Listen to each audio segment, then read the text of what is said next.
The year was 1944, in the middle of World War II. Snow covered the fields of France like a blanket of silence, hiding the scars of war beneath. Private Ethan Cole, only 22, sat in a muddy trench clutching a letter in his trembling hands.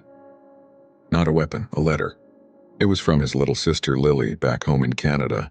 She wrote about their dog, about school, about how she couldn't wait to see him again. She had no idea he was surrounded, cut off from his unit and barely surviving on cold soup and hope. That night, the sky lit up with artillery fire.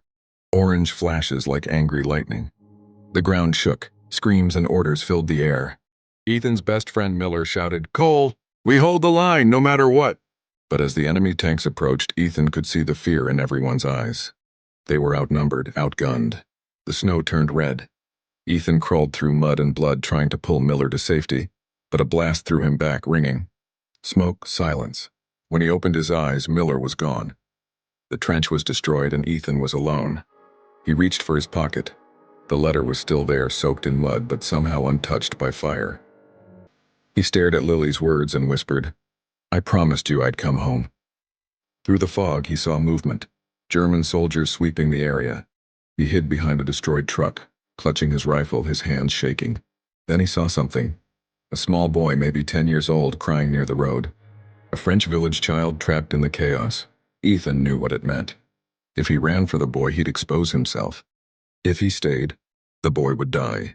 He didn't think twice, he ran. Bullets tore through the air. He grabbed the boy and dove behind a wall. A sharp pain hit his shoulder. He'd been shot. The child looked at him, terrified. Ethan smiled weakly. "It's okay, kid, you're safe." He handed the boy the letter. "If you ever find a post office and send this to Canada." The boy nodded, tears in his eyes. He ran as the soldiers closed in. When Allied forces arrived 2 days later, they found Ethan's body, still clutching his rifle and the corner of a photograph sticking out of his jacket. Him and his sister, smiling under a summer sun. Months later, that letter reached Lily. The envelope was old, the paper stained with blood, but every word was still clear, her brother's last connection to home.